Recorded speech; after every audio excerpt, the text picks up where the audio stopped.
Hello আমার দুষ্টু প্রিয় মিষ্টি বন্ধুরা। বন্ধুরা তোমরা সকলে কেমন আছো? আশা করি তোমরা সকলে অনেক অনেক ভালো আছো। বন্ধুরা তোমাদের জন্য নতুন একটি গল্প নিয়ে চলে আসলাম। বন্ধুরা গল্পটি শেষ পর্যন্ত দেখলে আপনাদের দাঁড়িয়ে যাবে, আপনারা হাতের কাজ করতে বাধ্য হবেন। চলুন বন্ধুরা কথা না বাড়িয়ে গল্পটি শুরু করি। সকালে নির্ঝরের আগে ছায়ার ঘুমটা ভাঙে। ঘুম ভেঙে নিজেকে নির্ঝরের বুকের উপর দেখে কিছুটা ভরকে যায় ছায়া। নোহা এতদিন বলতো ছায়ার শোয়া ভালো না, তবে নোহা একেবারে ঠিক কথা বলতো। ছায়ার শোয়া মোটেই ভালো না। ছায়া ধীর গতিতে নিজেকে নির্ঝরের শক্ত হাতের মাঝ থেকে ছাড়িয়ে নেয়। তারপর নির্ঝরের বুক থেকে নিজের মাথাটা সরিয়ে উঠে সোজা ওয়াশরুমে চলে যায়। ছায়া চলে যাওয়ার সঙ্গে সঙ্গে নির্ঝর চোখ খুলে তাকায়। মেয়েটা সত্যি পাগল। আসলে নির্ঝর জেগেই ছিল, তাকে অফিস যেতে হবে। কিন্তু জাগার পর ছায়ার ঘুমন্ত মুখটা নিজের বুকে দেখে ইচ্ছে করতে লাগল আরও দেখতে। তাই জন্যই এতক্ষণ শুয়েছিল। নির্ঝর উঠে অন্য ওয়াশরুমে চলে যায়। ছায়া বেরিয়ে দেখে নির্ঝর রুমে নেই। তাই সে চটজলদি নিচে চলে যায় নাস্তা বানাতে। দ্রুত নাস্তা বানিয়ে টেবিলে রাখতে দেখে নির্ঝর ফর্মাল কাপড়ে নিচে নেমেছে। ছায়া তা দেখে জিজ্ঞেস করে, অফিস নেই? আছে, অফিসেই যাব। তা ইউনিফর্ম পরবেন না? না, কাজ আছে আজকে। ফিরতে দেরি হবে, খেয়ে ঘুমিয়ে যেও। ছায়া নির্ঝরকে খাবার দেয়। নির্ঝর খাবার খেয়ে বেরিয়ে যায়। ছায়া কেন জানি না একটা অদৃশ্য শক্তি অনুভব করছিল। মনের অজান্তেই মন চাইছিল লোকটা একবার ফিরে তার কপালে চুমু দিয়ে যাক। নিজের চিন্তায় নিজেই বাদ দেয় ছায়া। কিছুক্ষণ পর খাবার প্লেট গুছিয়ে উপরে চলে আসে। তার কেন জানি না আবার ঘুম পাচ্ছে। সে ঘুমিয়ে যায়। মেজর আজকে কাজের জন্য ভীষণ ব্যস্ত। একটা ছিল ডিউটি। সেই ড্রাগগুলোর ইনফরমেশন দ্রুত কালেক্ট করে নির্ঝর। ড্রাগসগুলো ঢাকা থেকে আসছিল। রাজশাহী বাংলাদেশের সীমান্তবর্তী একটা দেশ। সেখান থেকে পাচারের সুবিধা আছে। একবার ইন্ডিয়া গেলে এগুলো আরও সহজে নানান দেশে ছড়িয়ে পড়ছে। বিষয়গুলো খুবই ভয়ানক। এর পেছনে আছে অনেক বছর পুরনো কোনো ব্যবসায়ী।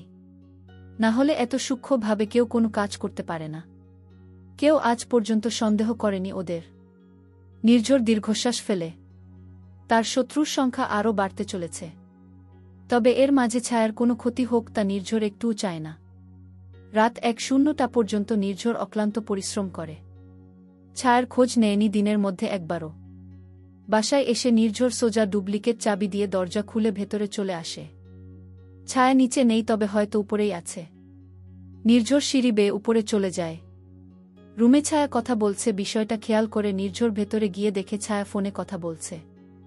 জি ডাক্তার ভাইয়া, আমি এখন অনেক ভালো আছি আলহামদুলিল্লাহ। শরীরে কোনো সমস্যা নেই।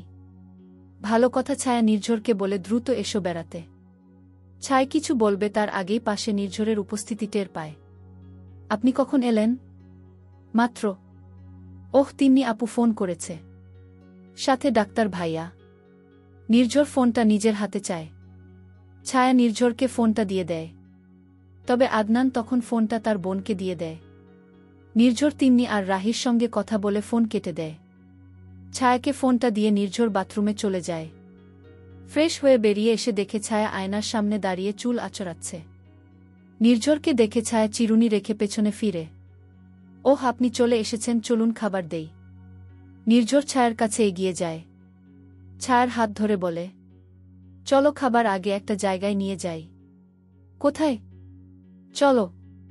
ছায়াকে নিয়ে নির্ঝর ছাদে চলে আসে। সেখানে একটা দোলনা আছে, পাশে কিছু গাছ। কি সুন্দর জায়গাটা। আগে আসিনি। সারাদিন ঘুমানো ছাড়া তোমার কাজও দেখি না আমি। ছায়া নির্ঝরের দিকে তাকায়। নির্ঝর হাসে।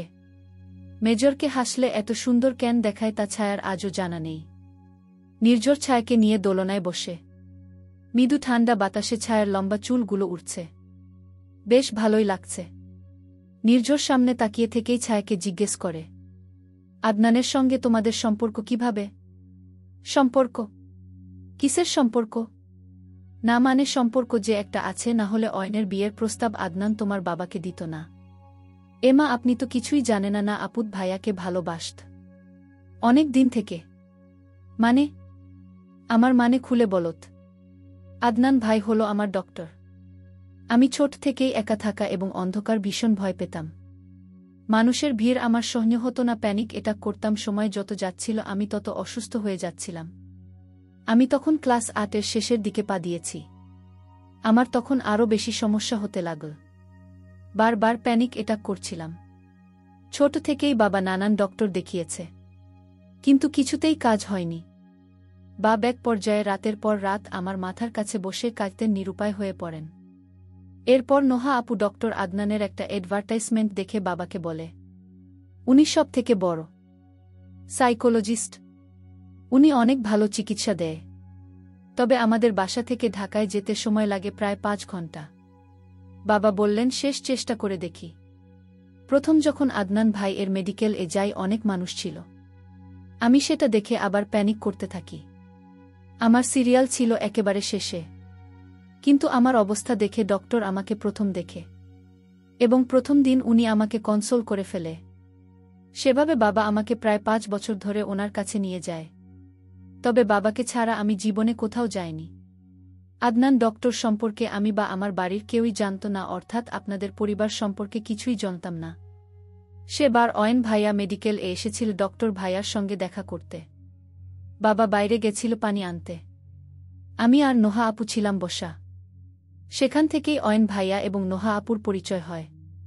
ডক্টর ভাইয়ার পরিবার সম্পর্কে আমরা জানতে পারি, এবং অয়ন ভাইয়া কিছুটা জোর করেই ডক্টর ভাইয়াকে দিয়ে বাসায় প্রস্তাব পাঠায়। জোর করে মানে জানি না। ডক্টর ভাইয়া কেন জানি না চাইছিল না অয়ন ভাইয়া আর নোহা আপুর বিয়েটা হোক। এটা বাসার অন্য কেউ জানত না। আসলে বলতে বলতে সব বলে দিলাম। এটা না আমার নিজের মন্তব্য, আমার অনুভব হতো এটা। নির্ঝর ছায়ার মায়াবী নির্মল চেহারা খানার দিকে তাকিয়ে থাকে। তার কাছে কোথাও মনে হয় না ছায়া কিছু করতে পারে। ভীষণ বিশ্বাস করতে মন চায় ছায়াকে, কিন্তু আদনান যে তার বোনের স্বামী। নির্ঝরের তখন মাথায় আসে, তৌফিক হাসানও একবার বলেছিল যে আদনানের পরিবার সম্পর্কে তিনি তো কিছুই জানতেন না। যেদিন তারা পাকা দিন দিতে এলো ওই দিন বলেছিল। তারা দুজনই কিছুক্ষণ নীরব থাকে। আচ্ছা, আপনি খাবেন না? হ্যাঁ খাব। চলো। নির্ঝর ছায়াকে নিয়ে নিচে নামে। সিঁড়ি দিয়েও নামতে নামতে ছায়া চিন্তা করে, এই লোকটা আমার স্বপ্নের মানুষ। কত বছর ধরে একে নিয়ে স্বপ্ন দেখি আমি। সেই আমার স্বপ্ন পূরণ যে হলো, কিন্তু এমন ভাবে হলো। ভালো লাগে না। ধুর, একটু স্বাভাবিক কেন নয় সব? চিন্তা করতে করতে দুজনই নিচে চলে আসে। ছায়ার জীবনে তবে নির্ঝরকে নিয়ে কি অতীত আছে জানতে হলে ধৈর্য ধরুন। প্লিজ উল্টো পাল্টা মন্তব্য থেকে দূরে থাকুন, গঠনমূলক মন্তব্য করুন। তোর পারতে হবে, কারণ আমার বন্ধু হবার আগে তুই একজন ডক্টর। অপেক্ষা করছেন তোর ল্যাবে ডক্টর অরিন্দম স্যার ল্যাবে বসে আছেন, কিন্তু আমার মন সায় দিচ্ছে না। মেঘ, আকাশ, প্লিজ আমাকে তুই একটা সাধারণ মানুষ ভাব। একটা সাধারণ মানুষ ভাবলেও এ কাজ আমি করতে পারতাম না। আকাশ, সময় চলে যাচ্ছে। আকাশ মুখ ঘুরিয়ে চলে গেল। ওদিকে অন্য একজন ডক্টর এবং কিছু নার্স এলো। আমার হাতে কিছু পুশ করার অনুভূতি আমার হলো। মেঘের শরীর থেকে রক্ত বের হচ্ছে ক্রমশ ও ধবধবে সাদায় পরিণত হচ্ছে। এ দৃশ্য আকাশের দেখা সম্ভব না। এ জেনে শুনে কোনো একটা মানুষকে মৃত্যুর মুখে ঠেলে দেওয়া, তাও নিজের বান্ধবীকে। আকাশ বেশ বুঝতে পারে হয়তো মেঘের কাছে আর বেশি সময় নেই। একজন মৃত মানুষের মতো ফ্যাকাশে রূপ ধারণ করছে মেঘ ধীরে ধীরে। চোখ বন্ধ করতে মনে হচ্ছে একটা বাগান, চারিদিকে পুষ্পে ভরা অসাধারণ মোহিত এক পরিবেশ। এ সুগন্ধ আমাকে অন্য এক রকম ফিল দিচ্ছে।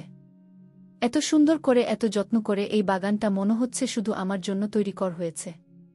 একটু সামনে একটা পরিষ্কার পুকুর। সবটা পেরোতে একজন মুখোশ পরা লোকের দেখা।